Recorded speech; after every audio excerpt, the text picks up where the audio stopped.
नमस्कार। स्वागत है आपका वर्ल्ड दिस वीक के इस एपिसोड में। कुछ अपरिहार्य कारणों से पिछले एपिसोड पर हम लोग बातचीत न कर सके।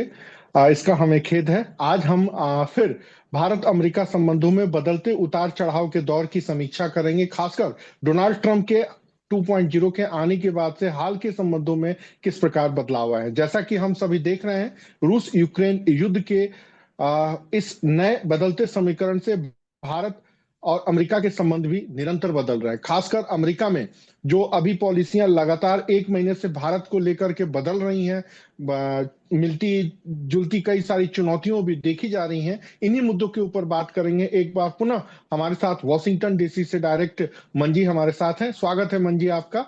और इधर डोनाल्ड ट्रंप के आने के बाद से भारत अमेरिका संबंधों को लेकर के क्या बदलाव आया है। एक तो सर आप इन मुद्दों के ऊपर थोड़ी सी हमें बातचीत करिए। और कुछ सर छात्र प्रदर्शन कर रहे हैं, उनके बारे में भी सर। जो एक प्रशुल्क नीति जो चल रही है टैरिफ को लेकर के, उसके ऊपर भी काफी कुछ हल्ला है। और कुछ सर भारतीय समुदाय के लोगों को निशाना भी बनाया जा रहा है। तो क्या भाई लोग का नया ठिकाना भी अमेरिका बनते जा रहा है कनाडा के बाद से? तो इनके बारे में और भारत को अब क्या, किन मुद्दों के ऊपर, अमेरिकी संबंधों के ऊपर चुनौतीपूर्ण विषय को समझते हुए सोचना चाहिए, थोड़ा सा इन्हीं सब मुद्दों के ऊपर सर थोड़ा प्रकाश डालिए सर। भारत के लोग जिज्ञासा भरी निगाहों से आपके प्रतीक्षारत हैं, खासकर जो मेन स्ट्रीम मीडिया है, खासकर पूर्वाग्रहपूर्ण जो चीजें दिखा रही हैं उनसे अलग। तो सर एक बार आप फिर इन सारे मुद्दों पर टू द पॉइंट हमारे दर्शकों को बताएं सर। धन्यवाद सर। अम, सबसे पहले तो हमें स्टूडेंट प्रोटेस्ट के ऊपर बात करनी चाहिए। ये स्टूडेंट प्रोटेस्ट इंडिया में भी आपको पता ही होगा, दिल्ली में स्पेशली जेएनयू में किस तरह के प्रदर्शन होते हैं। ये आपको तो भली भांति पता है कि उस प्रदर्शनों का असर देश की राजनीति पे किस प्रकार पड़ता है। तो बिल्कुल। स्टूडेंट प्रोटेस्ट का यहाँ पर पिछले 4 साल में जो बाइडेन की सरकार ने एक अलग ही रंग ले लिया था। अ, फिलिस्तीन और इसराइल के युद्ध के चक्कर में यहाँ की अलग अलग यूनिवर्सिटीज में खूब जम के प्रदर्शन होते थे। अम, हम्म। फिलिस्तीन समर्थक हमास प्रदर्शक स्टूडेंट्स यहाँ खूब अलग अलग यूनिवर्सिटीज में प्रदर्शन करते थे। लॉन की घास उखेड़ देते थे, तोड़फोड़ मचाते थे, पचासियों टंटे होते थे। उसके तहत ट्रम्प सरकार ने एक अहम फैसला लिया है। उन्होंने अब तक 300 स्टूडेंट्स की वीजा कैंसिल कर दी है। बहुत बड़ी बात है सर ये। बहुत बड़ी बात है। इससे हड़बड़ी जो मची है भारतीय मूल के स्टूडेंट्स को मची है। पिछले पिछले 12 महीने में अमेरिका में 3,30,000 स्टूडेंट्स केवल इंडिया से आए हैं स्टूडेंट वीजा पर, F1 वीजा पर। और उनमें से 300 स्टूडेंट की वीजा निरस्त कर दिए गए हैं और ये प्रक्रिया जारी है। यहाँ का जो आधिकारिक मंत्री है मार्को रूबियो, उसने कल स्टेटमेंट दिया था हम्म। कि अभी तक हमने 300 इंटरनेशनल स्टूडेंट्स के वीजा रिजेक्ट कैंसिल कर दिए हैं और हम ये करते हम्म। रहेंगे। वो क्या कर रहे हैं? वो हम्म। हर स्टूडेंट को स्क्रीन कर रहे हैं जो भी किसी तरह के प्रदर्शन में शामिल है। उसको फ्लैग कर रहे हैं कि भाई आप यहाँ पढ़ने आए हो या प्रदर्शन करने आए हो, पहले आप ये डिसाइड कर लो। अगर आप हम्म। प्रोटेस्ट करने आए हो तो आप अपने वापस देश जाइए, वहां पे खूब जम के प्रोटेस्ट कीजिए। यहाँ प्रोटेस्ट नहीं करेंगे आप। और हम्म। इसके चक्कर में क्या हो रहा है कि अ, जो इमिग्रेशन एक्सपर्ट्स हैं वो कह रहे हैं कि अगर आपको अमेरिकन इमिग्रेशन डिपार्टमेंट से एक ईमेल आती है कि आप F1 वीजा पर हो, आपको वापस भेजा जा रहा है, आप तुरंत देश छोड़ दीजिए। अगर आपने देश नहीं छोड़ा, you are subjected to be arrested. आपको गिरफ्तार किया जा सकता है। इतना मतलब बड़ा क्राइम हो गया सर? इतना बड़ा क्राइम हो गया। अगर आप स्टूडेंट हो, इंटरनेशनल वीजा पर यहाँ पढ़ने आए हो, F1 वीजा पर, तो आप प्रोटेस्ट नहीं कर सकते इधर। आप सिर्फ पढ़ने आए हो, पढ़ाई एक तो कीजिए। सर एक तो सर ये बहुत अच्छी नहीं लग रही है कि ये पॉलिसी बड़ी अच्छी है और इसको हमारे यहाँ भी इम्प्लीमेंट करना चाहिए कि सरकारी खर्चे पे पढ़ रहे हो और पढ़ाई करो, धरना प्रदर्शन के लिए पॉलिटिकल पार्टी ज्वाइन करो। ये तो बड़ी अच्छी बात है सर। हाँ, तो ये तो होना ही चाहिए। आप कॉलेज, यूनिवर्सिटीज, स्कूल्स में आप राजनीतिक प्रदर्शन करके क्या दिखाना चाहते हो? अगर आपको वाकई में इन हम्म। सब चीजों का शौक है तो आप स्टूडेंट वीजा से बाहर आइए और प्रोटेस्ट कीजिए, जम हम्म। के कीजिए। आपको किसी देश, दूसरे देश को हम्म। गंदा करने का कोई अधिकार नहीं है। तो खैर, मार्को रूबियो ने हम्म। क्लियर किया। इमिग्रेशन लॉयर्स कह रहे हैं आप तुरंत देश छोड़ दीजिए, नहीं तो आप अरेस्ट हो जाएंगे। तीसरी इंपॉर्टेंट बात इस मुद्दे पे ये है कि अमेरिका ने कहा है कि जिन लोगों को वीजा हमने दिए थे और जिनको हम कैंसिल कर रहे हैं, आप काउंसलेट में जाके वो वीजा कैंसिल करवाइए। मतलब आपको खुद काउंसलेट ही। में खुद ही जाके करवाना है। नहीं तो आप जिंदगी भर के लिए फ्लैग हो जाओगे, आपको अमेरिका में घुसने नहीं दिया जाएगा। हम्म।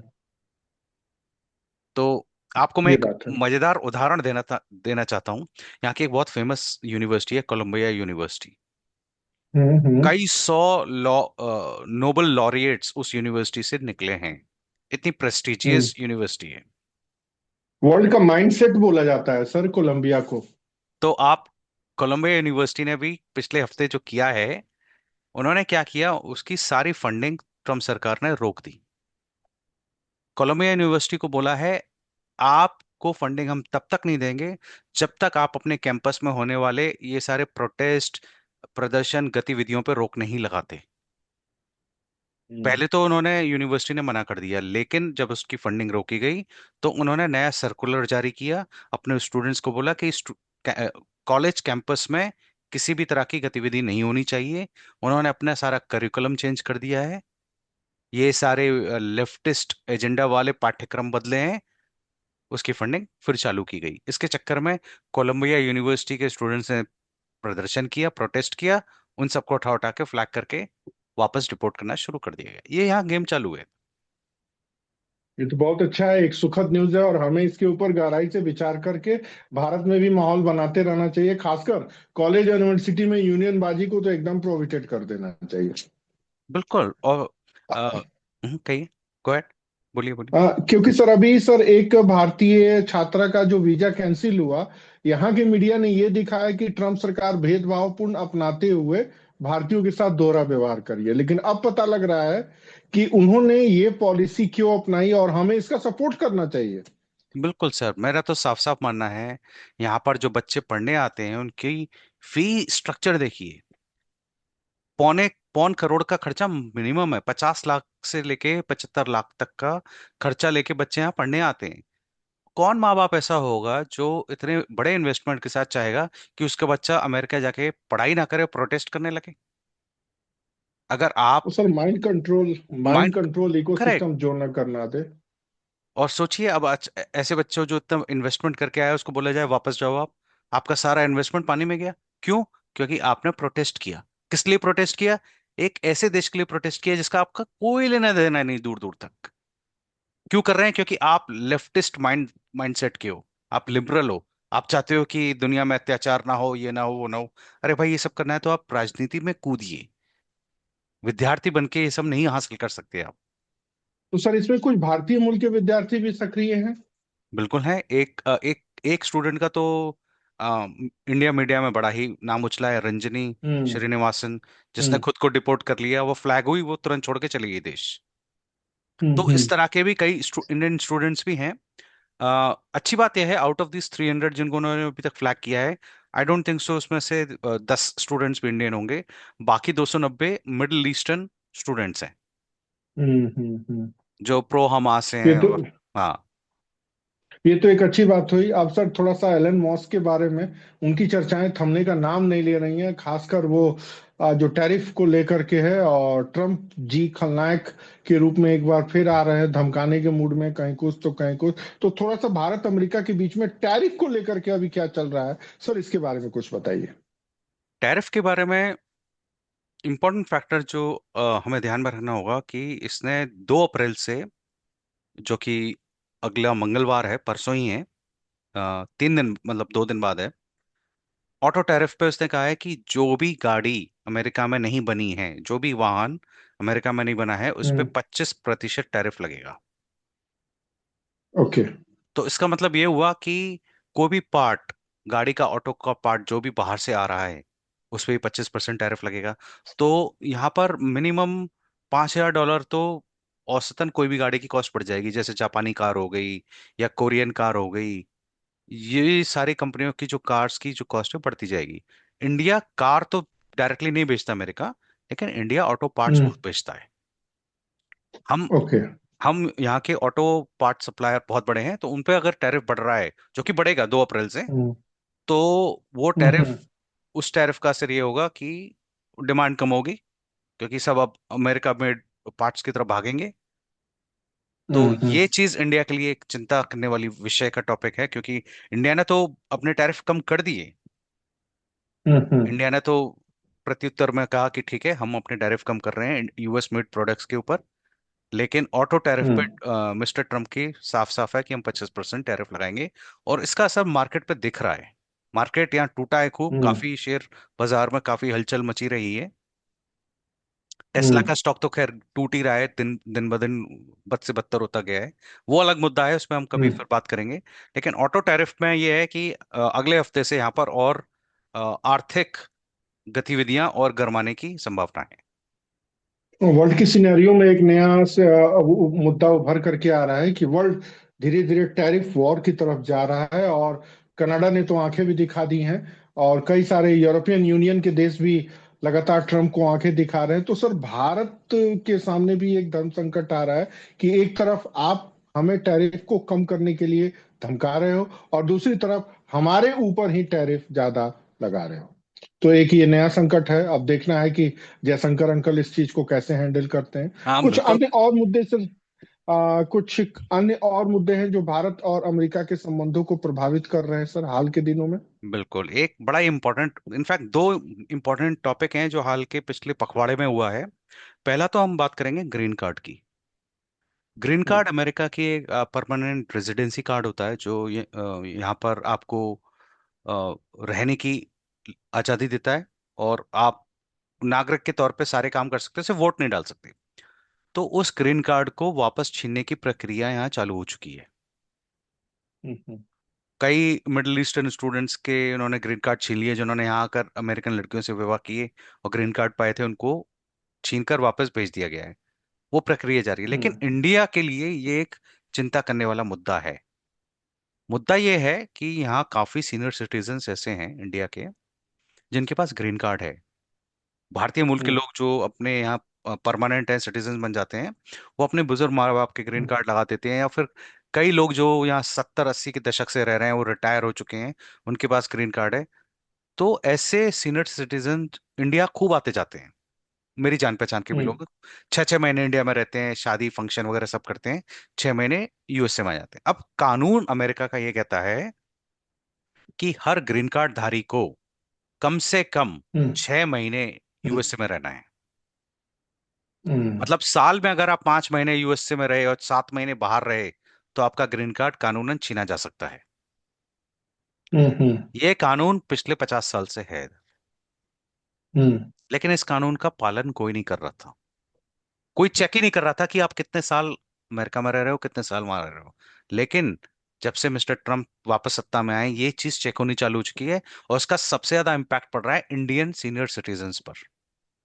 यहाँ दिख रहा है सर, कुछ अप्रवासी लोग हैं जो घूमते रहते हैं, हाँ। इस समय भारत में रह रहे हैं, और अभी जैसे गर्मी शुरू हो गई फिर वो अमेरिका चले जाएंगे, हाँ तो उनको। और आकर के यहाँ हम्म, पार्टियों में शोभा बनते हैं। हम्म। मैंने पूछा भी था कि ट्रम्प के आने से आपके ऊपर क्या असर पड़ेगा, तो उनका चेहरा लटका हुआ था कि क्या असर पड़ेगा, वीजा पर विवाद चल ही रहा है। अब वो जो भारत आकर के 4 महीने तक जो एक ओल्ड हनीमून मनाते हैं, उनके ऊपर तो असर पड़ेगा ही पढ़ पड़ेगा। रहा है सर, पढ़ रहा है सर। अभी क्या हो रहा है कि ऐसे ऐसे ग्रीन कार्ड धारियों को एयरपोर्ट पर रोका जा रहा है। और वहां पे पूरी हिस्ट्री चेक करते हैं वो लोग।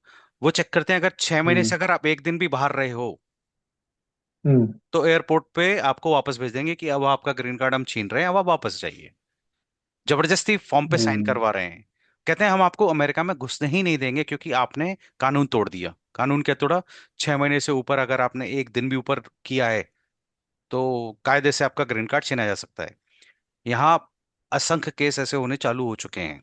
मेरी जान पहचान के लोग हैं, हम्म। सीनियर सिटीजन है। 7 महीने इंडिया में रहे थे, उन्होंने कहा कि भाई शादी विवाह थे, हम वो अटेंड करने गए थे। 6 की जगह 7 महीने हो, क्या फर्क पड़ता है, हम तो ऐसे कई सालों से करते आ रहे हैं। तो यहाँ की हम्म। सरकार का जवाब था, कई सालों से कर रहे थे, अब नहीं कर सकते। ये भी सर एक तरीके से अच्छा है, कहीं कोई बुराई तो नजर आ नहीं रही है इसमें। कायदे भारत से। के लोग जो अप्रवासी पैरासूट से आते हैं और दिल्ली जैसे जगह पर जाकर के जो इज्जत खरीदते हैं कि हम टेक्सास में रहते हैं, हम यहाँ रहते हैं, हम वहाँ रहते हैं, अब उनका जो एक भौकालबाजी है कुछ हद तक थमेगा। खासकर दिल्ली यूनिवर्सिटी के जो टीचरों का एक बड़ा गैंग पूरा का पूरा माइग्रेट होता है अमेरिका, वो चीजें अब रुकेंगी, तो इसमें कोई ज्यादा चिंता की बात हमें नहीं थी। अगला और मुद्दा जो भारत और अमेरिका के संबंधों को प्रभावित कर रहा है सर। भारतीय मूल के लोगों का यहाँ पर नस्लवाद शोषण और कुछ किलिंग्स। इस टॉपिक पर भारतीय मीडिया शायद से इतना एक्टिव नहीं है, लेकिन मैं आपको एक कांड के बारे में बताता हूँ जो पिछले हफ्ते हुआ था। वर्जीनिया प्रांत में यहाँ जी। पर एक 55 year old Gujarati mister Patel और उनकी 24 साल की लड़की को शूट कर दिया गया। अ, अच्छा। वर्जीनिया के एक छोटे से कस्बे में उनकी ग्रोसरी की दुकान थी जहाँ पर वो शराब और सिगरेट वगैरह बेचते थे। अ, गुजराती समुदाय यहाँ पर बहुत एक्टिव है इन सब चीज़ें करने में।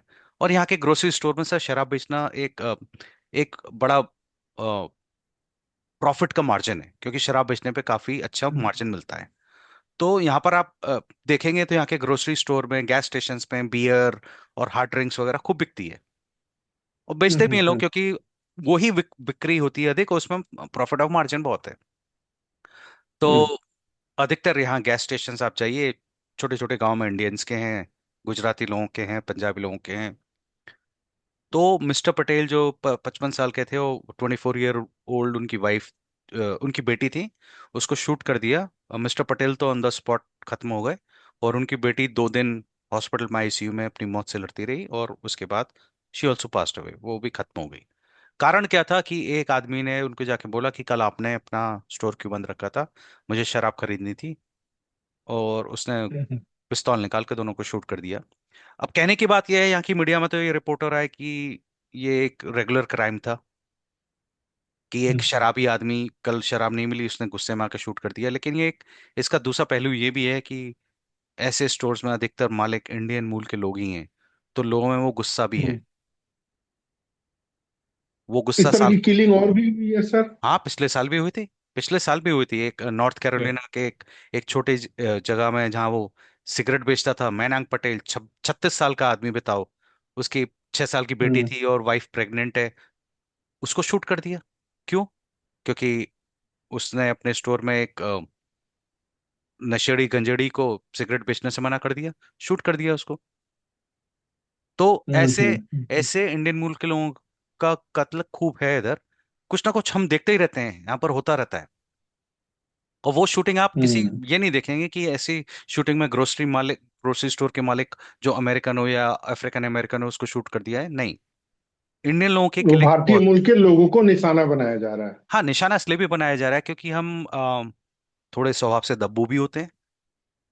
ये हम्म। भी एक अहम बात है। ग्रोसरी स्टोर वाला मालिक अपने दुकान में बंदूक लेके नहीं बैठेगा। गोरा हो या हम्म। अफ्रीकन अमेरिकन हो, वो बंदूक भी लेके बैठेगा, चक्कू भी लेके बैठेगा कि आ तू कोई मुंह पे उंगली उठा के तो दिखाए। लेकिन हम लोग स्वभाव से हम्म। वैसे नहीं है, हमारे जीन्स वैसे नहीं है, हम्म। हमारी सोशल अपब्रिंगिंग वैसी नहीं है।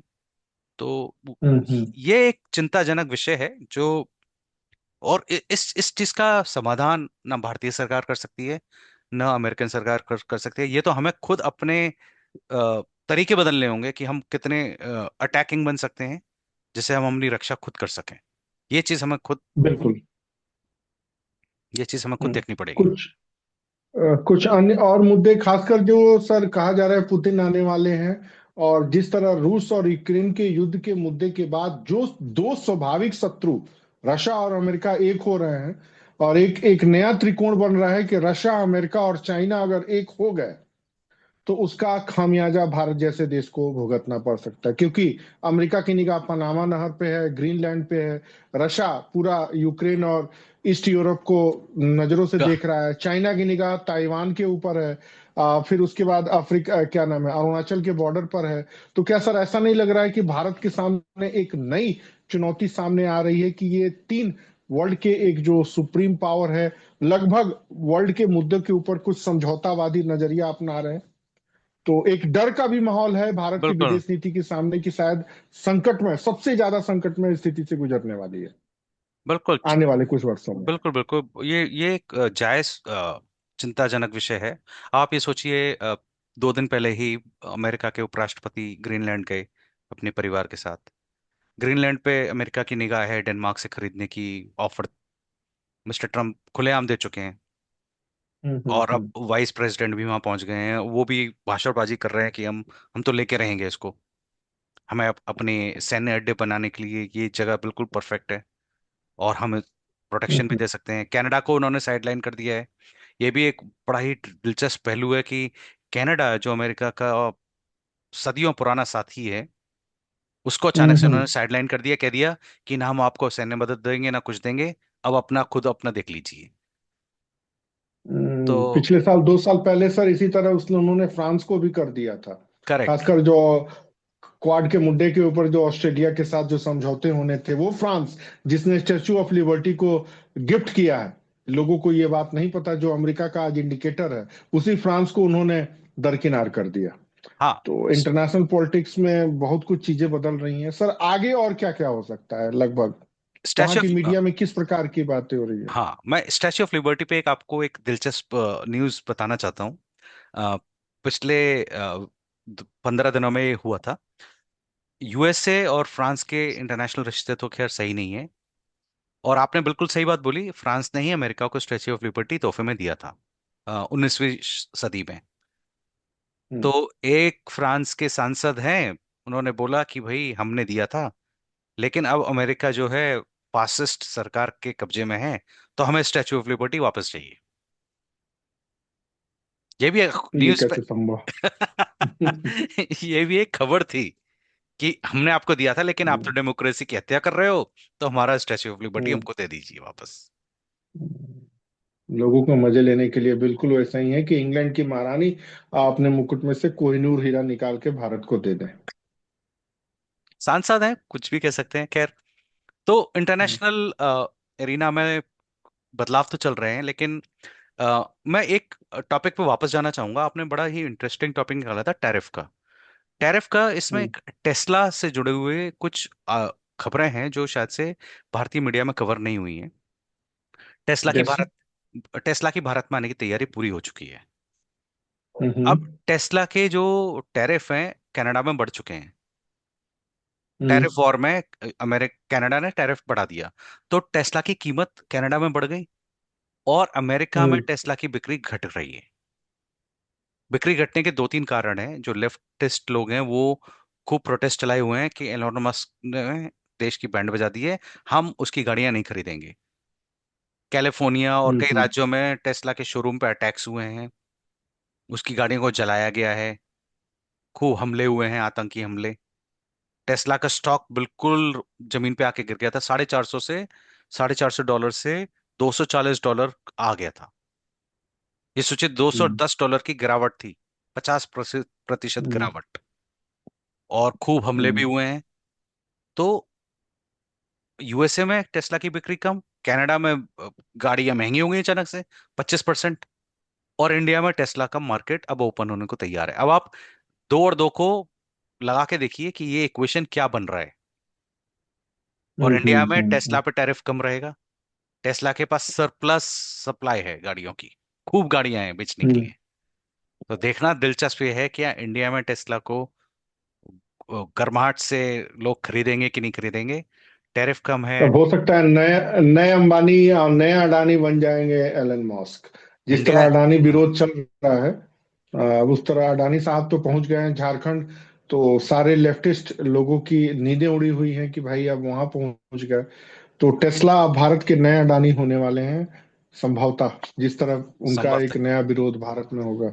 ये बात तो आप मान के चलिए, अगर टेस्ला ने इंडियन मार्केट में अपने पैर जमा लिए, तो हम्म। जो यूरोप है, अमेरिका है, कनाडा में टेस्ला को दबके रहने की जरूरत नहीं है, क्योंकि उसको नया मार्केट मिल जाएगा।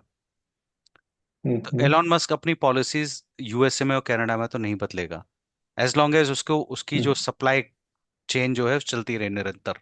इंडिया बहुत ह्यूज मार्केट है, हम्म। और अगर टेस्ला ने बट इंडिया उसकी मार्केट। गाड़ियां भारत के हिसाब से सर कितनी गाड़ियां होंगी, जरा इसका दाम बताइए। और उसका शोरूम तो खुलने जा रहा है, कितने की बिकेगी सर? देखिए, जो टेस्ला का बेस मॉडल है वो अमेरिका में तीस हम्म। हजार डॉलर का है, अप्रोक्सीमेटली। हम्म। तीस हम्म। हजार डॉलर का मतलब ये समझ लीजिए मोटा मोटा 25 लाख की गाड़ी, अगर मैं डायरेक्ट ओके। करेंसी कन्वर्ट भी करूं। तो मान के हम्म। चलिए, अगर ये 25 लाख की गाड़ी इंडिया में जाती है, तो 35 लाख, 10 लाख का मैं सरचार्ज लगा के चलता हूँ, 35 लाख की ये गाड़ी इंडिया में बिकेगी, बेस मॉडल। तो आराम से लोग खरीद लेंगे जब फॉर्च्यूनर पे चढ़ रहे हैं, लैंड रोवर पे पर चढ़ रहे हैं। तो बिल्कुल जहां एलिट क्लास खरीदना शुरू किया, तो सबाल्टर्न तो उसकी नकल तो करता ही है। करता ही है। और 30-35 लाख की गाड़ी मैं समझता हूँ इंडिया में खरीदना कोई बड़ी बात नहीं है आज की तारीख में, लोग खरीदते हैं इतनी तो। और खरीद ले रहे हैं। ये बात तो आप डिनाई नहीं कर सकते, टेस्ला एक अच्छी गाड़ी है। हम्म। एक सिंगल थोड़ा चार्ज में। थोड़ा उसकी थोड़ा उसकी खूबियां बताइए सर, कैसे चलेगी। मेन मुद्दा तो ये है, पेट्रोल का, डीजल का, बैटरी का, लिथियम का, और वो ऑटो मोड पर गड्ढे, बिहार भारत के गड्ढे, भारत के बरसात, थोड़ा उसकी टेस्ला कार की खूबियां बताइए। कोई तस्वीर हो तो सर प्लीज उसको शेयर करिए जरा, अगर आपने रखी हो तो। तस्वीर तो मेरे पास नहीं है, लेकिन मैं वीडियो में लगाने की कोशिश करूंगा। टेस्ला की सबसे बड़ी खूबी यह है कि आप उसे एक सिंगल चार्ज में, सुपर चार्ज में, 3 घंटे चार्ज कर दो सुपर चार्जर के साथ, तो वो लगभग लगभग 300 350 मील गाड़ी चल जाती है। बहुत बढ़िया। तो 300 मील का आप लगा लीजिए, 500 किलोमीटर। हम्म। मतलब 3 घंटे में आपने चार्ज की थी गाड़ी, 500 किलोमीटर आपकी फर्राटे भरेगी। हम्म। पहली खूबी तो उसकी ये है। हम्म। दूसरी खूबी ये है कि उसका जो एआई है और जो उसका सॉफ्टवेयर है, बहुत शानदार है। एक्सीडेंट होने हम्म। से रोकता है। हम्म। उसमें सेंसर्स वगैरह बड़े शानदार लगे हुए हैं। ड्राइवरलेस सॉफ्टवेयर भी है, उसमें ड्राइवर को ज्यादा एफर्ट भी नहीं मारने हैं। और सबसे इंपॉर्टेंट बात है कि उसका जो इंटीरियर वगैरह है, लुक एंड फील है, वो बड़ा ही शानदार है। देखने से बड़ी अजीब अलग से फील आएगी वो। अलग से फील आएगी। तो मेरे हम्म। ख्याल से ये एक अच्छा मूव है इंडियन मार्केट के लिए। और मैं तो बड़ा ही उत्साहित हूँ उस चीज को देखने के लिए कि टेस्ला को इंडियन लोग किस तरह से हाथों हाथ लेते हैं, नकार देते हैं। मेरे हिसाब से तो गाड़ी चलनी चाहिए इंडिया में, ये मेरा मानना है। तो आप अपनी मर्सिडीज हटा करके टेस्ला लेने वाले हैं? बिल्कुल ले लेंगे इसमें कोई बड़ी बात नहीं है। और खासकर भारत भारत की जो सड़कें हैं, क्या वो टेस्ला के योग्य हैं? भारत का जो ट्रैफिक सिस्टम है, या फिर जो कार भारत में जो एक साथ लद के चलने जाते हैं, कार एक स्टेटस है, तो नो डाउट स्टेटस तो बढ़ जाएगा, लेकिन वो भारत की सड़कों पर कितना चलेगी सर। सक्सेसफुल है ये तो बात की बात है। लेकिन जब एक बार एलीट क्लास इसको अडॉप्ट कर लेगा तो मिडिल जो क्लास अपने मीडियम क्लास है वो अपने आप अपने फॉर्च्यूनर आप। और स्कॉर्पियो को छोड़ करके इसकी नकल तो करने लगा। प्रतिष्ठा ही तो है कार, क्या है भारत के लिए तो एक प्रतिष्ठा है। कार एक दोपहिया वाहन या ट्रांसपोर्टेशन का माध्यम ना होकर के स्टेटस है। स्टेटस सिंबल है, बिल्कुल सही बात है। और टेस्ला एक बढ़िया स्टेटस सिंबल है। और इंडियन मार्केट तो ऐसा है कि कोई भी नई स्टेटस सिंबल को हाथों हाथ लेता है। तो पैसा बहुत है और लोगों में दिखाने का शौक है ना। एक हमारे यहाँ और भी कहावत है, क्या मजा जीने में जब आग न लगे पड़ोसी और रिश्तेदारों के सीने में। बिल्कुल बिल्कुल सही बात है। बिल्कुल। तो यहाँ पे जो संपत्ति अर्जित की जाती है उसका जो मैक्सिमम प्रयोग होता है वो दूसरों को जलाने और कुड़ाने में होता है, और उसका जो एक मानसिक सुख मिलता है ना, वो दुनिया के किसी भी खुशी से शायद बड़ी होती है। तो भारत में इस चीज को हाथों हाथ दिया जाएगा। आपने बोला भी, आईफोन की बिक्री के पीछे मेन कारण यही है, और महंगी चीजें जो लोग खरीदते हैं उसके पीछे शायद यही मानसिकता है। शायद आईफोन में 400 से भी ज्यादा फंक्शन है। मैंने एवरेज लोगों से बातचीत की तो 4 या 5 लोगों से ज्यादा कोई फंक्शन वो कोई लोग आईफोन में यूज नहीं नहीं यूज करते करते। हैं। हाँ, तो बस जैसे एक मध्यम वर्गीय परिवार में उच्च श्रेणी में जाना हो तो एक आईफोन पर्याप्त होता है हायर क्लास में ले जाने का। तो अब और दिखते कुछ अन्य और मुद्दे जो सर भारत और अमेरिका के संबंधों को प्रभावित कर रहे हैं हाल के दिनों में उभरे हुए। नहीं, इसके अलावा H1 वीजा पर काफी बंदिशें लग रही हैं। स्टैंपिंग पर हो या फिर एक्सटेंशन पर हो, यहाँ लोगों की H1 पे जो नौकरियां हैं उस पर खतरा है। खतरा तो हमेशा से रहता था, लेकिन वो खतरा बढ़ गया है। लेकिन मेरे ख्याल से हम्म। आज के एपिसोड में हम उसको कवर नहीं कर पाएंगे। उसके लिए हमें कम से कम आधा बिल्कुल। घंटा और चाहिए। वो एक विस्तृत मुद्दा है, और आई थिंक वो H1 वीजा की जो समस्याएं हैं ना, वो लोगों को आसानी से समझानी मुश्किल है। तो कोशिश करेंगे कि हम अगले एपिसोड में इसी बात पर बात करें, H1 वीजा पर क्या खतरा क्योंकि मंडरा है। गतिरोध का दौर जारी है और अभी भी क्लियर नहीं।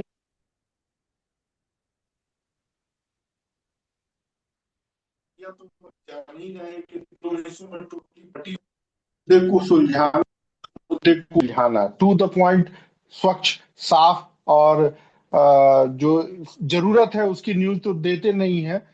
एक उलझा रहा है और एक सुलझा रहा है। खैर, तो सर बहुत अच्छा लगा, एक छोटी सी वार्ता में आपने 3 बड़े संवेदनशील मुद्दों के ऊपर हमारी दृष्टि को अच्छा किया, जिसमें से 2 न्यूज हमारे लिए बिल्कुल अच्छी है। एक तो स्टूडेंट्स का प्रोटेस्ट से कोई लेना देना नहीं होना चाहिए। जितने भी एजुकेशन प्लेसेस हैं वो फ्री प्रोटेस्ट जोन में आना चाहिए। दूसरा, ये जितने अप्रवासी भारतीय जो पैराशूट से बड़े बड़े महानगरों में आके जो स्टेटस खरीदने के चक्कर में रहते हैं उनके ऊपर बैन लगा, ये दो अच्छी न्यूज है। बट जो अपने भारतीय समुदाय के लोगों के ऊपर होने वाले हमले हैं और भारत के कुछ उत्पादों के ऊपर जो टैरिफ लग रहा है, ये दो दुखद न्यूज भी है हमारे।